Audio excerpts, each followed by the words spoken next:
ہر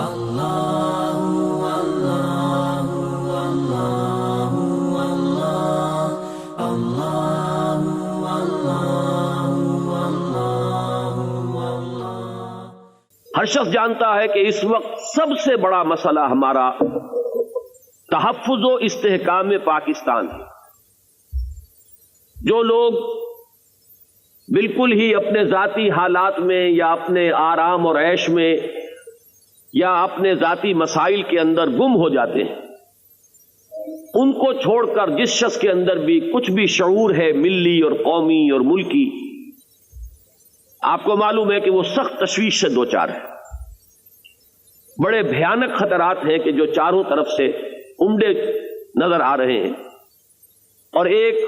سب conscious mind میں، تحت شعور میں خوف ہے جو بالعموم طاری ہو چکا ہے۔ کن امیدوں سے یہ ملک بنا تھا، کن امنگوں سے، کن ولولوں سے۔ میں بھی ایک نوجوان طالب علم کی حیثیت سے وہ نعرے لگانے میں بہرحال شریک رہا تھا کہ پاکستان کا مطلب کیا، لا الہ الا اللہ، اور لے کے رہیں گے پاکستان، اور مسلم ہے تو مسلم لیگ میں آ۔ ہائی اسکول کے ایک طالب علم کا جتنا شعور ہو سکتا ہے، بہرحال اس شعور کے ساتھ، اگرچہ یہ میں آپ سے عرض کر دوں کہ اس دور میں ایسا محسوس ہوتا ہے کہ ہمارے شعور کی سطح ایک دم بہت بلند ہو گئی تھی۔ یہ کچھ قومی اور ملی حالات ہوتے ہیں جن کے کچھ اثرات مترتب ہوتے ہیں، اس لیے کہ میں اب خود حیران ہوتا ہوں جب مجھے یہ یاد آتا ہے کہ سن 38 میں کل 6 برس کی میری عمر تھی،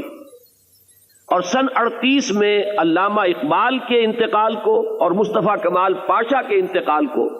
میں نے اپنے ذاتی صدمے کی حیثیت سے محسوس کیا تھا۔ اس وقت فضا میں کچھ ایسی کیفیات تھیں کہ جو لوگ صاحب شعور تھے اور اس عمر میں تھے، جو شعور کی عمر ہے، ان کا تو معاملہ اور ہے، بچوں کے اندر بھی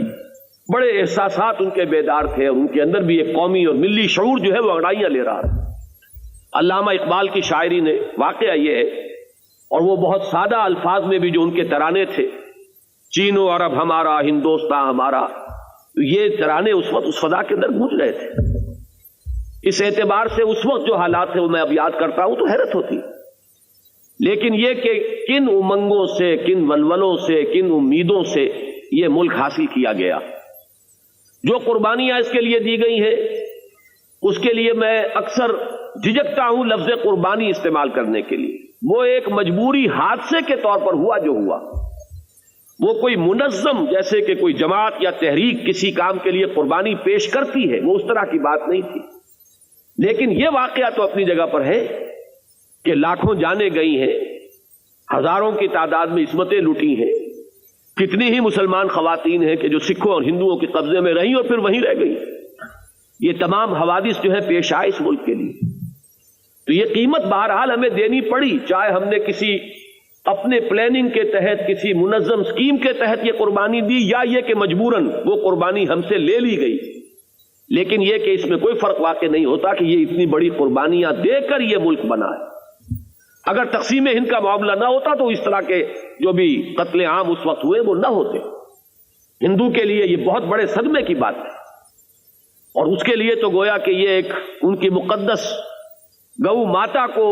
ذبح کر دینے کے مترادف تھا کہ مہاتما گاندھی تک نے چند مہینے پہلے یہ کہا تھا کہ پاکستان صرف میری لاش کے اوپر بن سکتا ہے۔ اب ظاہر بات ہے کہ پھر جب بنا ہے پاکستان تو ان کے جو احساسات ہو سکتے تھے اس کا ہمیں خوب اندازہ ہے، اور اس کی وجہ سے جو وہ خون کی ندیاں بہیں، اور مجھے چونکہ خود تجربہ ہے، 1.25 مہینے ایک شہر میں ہم محصور رہے ہیں، حصار ہی اس قصبے کا نام تھا مشرقی پنجاب میں، اور ہم محصور رہے، آئے دن حملے ہوتے تھے۔ بس یہ کہ اللہ تعالیٰ کی کوئی خاص برکت تھی، نقشبندی سلسلے کے ایک بزرگ وہاں مقیم تھے، اور ان کی وجہ سے مسلمانوں میں کچھ اجتماعیت اور شیرازہ بندی ایسی ہو گئی تھی کہ انہوں نے مورچے بنا لیے تھے اور وہ دفاع اپنا کر رہے تھے، جب تک کہ ہندو فوج نے آ کر مورچے نہیں توڑے ہیں اس وقت تک وہاں سے ہم نہیں نکلے۔ 1.25 مہینے مقابلہ کیا ہے، اس میں نہ معلوم کتنے لوگ ہیں کہ جو شہید بھی ہوئے ہیں۔ پھر 20 دن پیدل قافلے کے ساتھ چل کر پاکستان پہنچنا ہوا تھا۔ بعض لوگ تو صرف ان الفاظ کو محاورے کے طور پر استعمال کرتے ہیں کہ آگ اور خون کے دریا عبور کر کے آئے ہیں، میں تو واقعتاً ان کیفیات سے گزرا ہوں۔ حصار سے سلیمان کی ہیڈ ورکس تک 170 میل کا فاصلہ 20 دن میں طے کر کے ہم آئے ہیں، اور جو کچھ وہاں ہم پر بیتا ہے، جن لوگوں کو یہاں آرام سے بیٹھے ہوئے آزادی مل گئی ہے، ان کو اس کا سرے سے کوئی شعور ہی نہیں ہو سکتا۔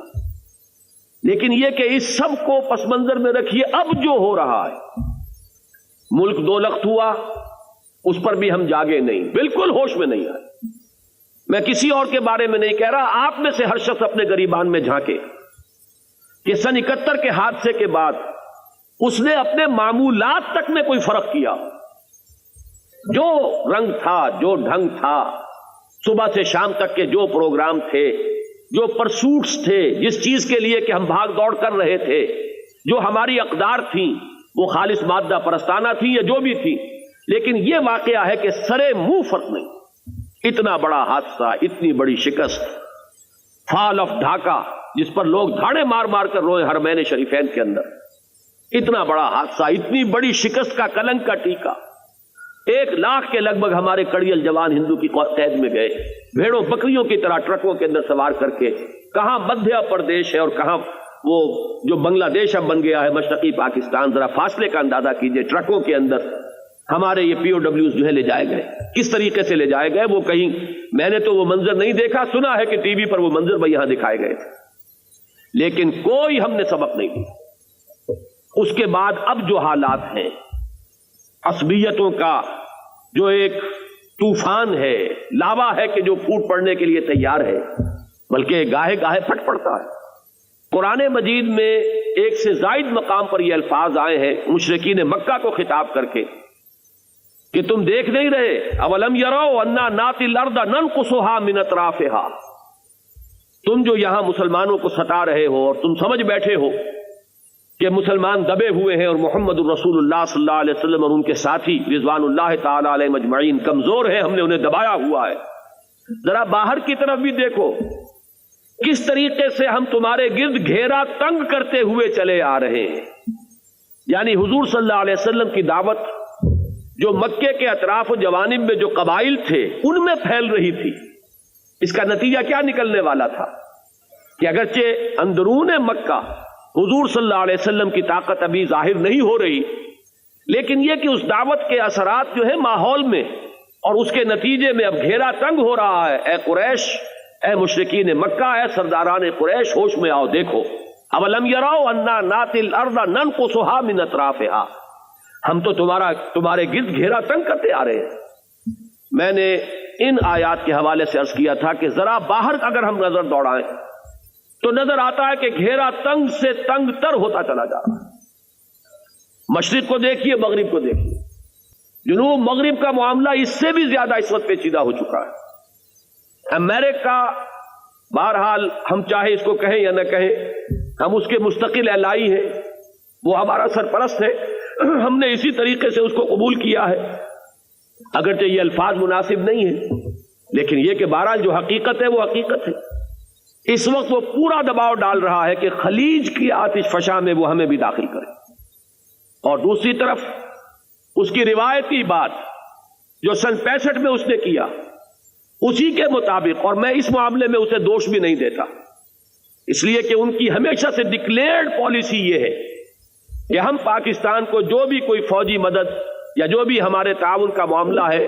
وہ صرف مغربی سرحد کے ضمن میں دے رہے ہیں، اگر بھارت سے کوئی جنگ ہوئی تو ہم قطعاً کوئی مدد نہیں کریں۔ آپ کو یاد ہوگا سن 65 میں کس قدر گہرے ہمارے مراسم تھے، اور عین وقت پر سپیئر پارٹس کی ترسیل روک دی گئی تھی، گویا کہ مفلوج کر دینا کسی فوج کو، اس میں کوئی باک محسوس نہیں کیا تھا امریکہ نے۔ اور اب تو نظر آ رہا ہے وہ انڈیا کو اس علاقے کی منی سپر پاور کی حیثیت سے تسلیم کر چکا ہے، اور کوئی ڈھکی چھپی بات نہیں، ان کے سفیر بربلا کہتے ہیں کہ اس علاقے کی بہرحال ایک بہت بڑی سپر پاور انڈیا ہے۔ اندرا گاندھی کی موت کے بعد سے جو ایک پرو بھارت ٹلٹ آئی ہے امریکہ کی پالیسی میں، اس کا جو ابھی حال ہی میں منظر ہے وہ سامنے آیا ہے۔ راجیو گاندھی کا دورہ ان کے نقطۂ نگاہ سے کتنا کامیاب رہا، کتنی ہائی ٹیکنالوجی وہ لے کر واپس آ رہا ہے، کتنی فوجی امداد جو ہے وہ لے کر آ رہا ہے۔ پھر جو کچھ سری لنکا میں ہوا ہے کہ امریکہ نے ایک انگلی تک نہیں اٹھائی ہے کہ یہ کیا ہو رہا ہے، براہ راست جو ہے وہاں مداخلت ہو رہی ہے، فوج اتار دی گئی ہے، اندرونی معاملہ ہے، لیکن یہ کہ ایک بیرونی فوج وہاں آئی، یہ سارا کچھ جو ہے وہ آثار ہیں جو بتا رہے ہیں کہ اگر خدا نہ خواستہ کوئی ایسا ہی قدم بھارت نے اٹھایا تو امریکہ کی طرف سے قطعاً کوئی امید نہیں، بلکہ یہ کہ میں پھر دوہرا رہا ہوں اپنے الفاظ کہ اگر امریکہ کا وہ طرز عمل ہو تو ہمیں اس کو دوش بھی نہیں دے سکتے، اس لیے کہ اس نے بات پہلے ہی سے کھول کر بیان کر دی کہ بھارت کے ساتھ مسئلے میں کبھی کوئی مدد نہیں ملی۔ اب آئیے مشرق کی طرف، شمال مشرق میں سیاچین، جو ویسے تو واقعہ یہ ہے کہ صدر صاحب نے فرمایا غلط نہیں فرمایا، وہاں گھاس بھی نہیں اگتی، لیکن ڈیفنس پوائنٹ آف ویو سے انتہائی اہم علاقہ ہے، اور وہاں ہماری غفلت سے فائدہ اٹھا کر ہندوستان نے جو ہے پیش قدمی کی اور ان مقامات پر جا کر قبضہ کر لیا ہے کہ جہاں سے اب وہ شاہراہ ریشم جو ہماری ایک یوں سمجھیے کہ چین کے ساتھ ہماری جو ایک پرووربیل قسم کی دوستی چل رہی ہے، ضرب المثل، اس کے لیے ہمارے لیے اگر کسی تعاون کا کوئی راستہ کسی ایمرجنسی کے موقع پر ہے تو وہ وہی ہے، لیکن یہ کہ اس کو کاٹنے کی کوشش ادھر سے واخان کی طرف سے رشیا نے، وہاں اس نے میزائل نصب کیے ہیں، وہاں پر اس نے اپنے اڈے بنائے ہیں، اور جیسے ہی داخل ہوا تھا وہ افغانستان میں اس نے واخان کی پٹی جو ہے وہ حاصل کر لی تھی۔ ادھر سے یہ سیاچین کا معاملہ، ہمارے کتنے نوجوان وہاں جانے دے رہے ہیں، وہ 200 ہوں یا 160 ہوں یا 130 ہوں، اتنے اونچے مقام پر جا کر انہیں جنگ کرنی پڑ رہی ہے، اتنے نامساعد حالات میں، ایک ایک جان کتنی قیمتی ہے، کتنی ٹریننگ میں سے وہ گزرے ہوں گے، لیکن بہرحال اس سب کے باوجود چونکہ انہیں وہاں پر ایک بالادستی حاصل ہو گئی ہے، وہ اونچے مقامات پر ہے، اور پہاڑی علاقوں کے اندر ظاہر بات ہے کہ جو اونچے مقام پر بیٹھا ہوا ہو نیچے سے ان کو ڈسلوج کرنا آسان نہیں ہوتا۔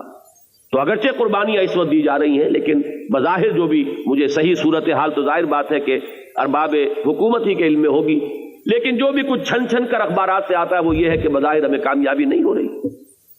جنوب میں کون نہیں جانتا کہ بھارت نے کتنی کچھ فوج جمع کی ہے، راجستھان کی سرحد پر کتنے نئے اڈے بنائے، اربوں روپے سے اس نے ایکسرسائز کی تھی اور اب پھر ان کی ایکسرسائز ہو رہی ہے۔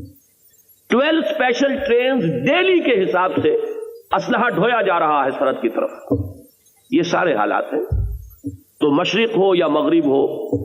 چاروں طرف سے معلوم ہوتا ہے کہ آندیاں ہیں، طوفان ہے، لیکن میں اصل میں اس سے بھی زیادہ اہم جس چیز کو سمجھتا ہوں وہ یہ ہے کہ اصل شے اندر کا معاملہ ہے۔ بیرونی دشمن کبھی گدن نہیں پہنچا سکتا جب تک کہ اندر توف موجود نہ ہو، اندر انتشار نہ ہو، اندر افراتفری نہ ہو، اندر بے اطمینانی اور بے چینی نہ ہو، اندر تصادم نہ ہو۔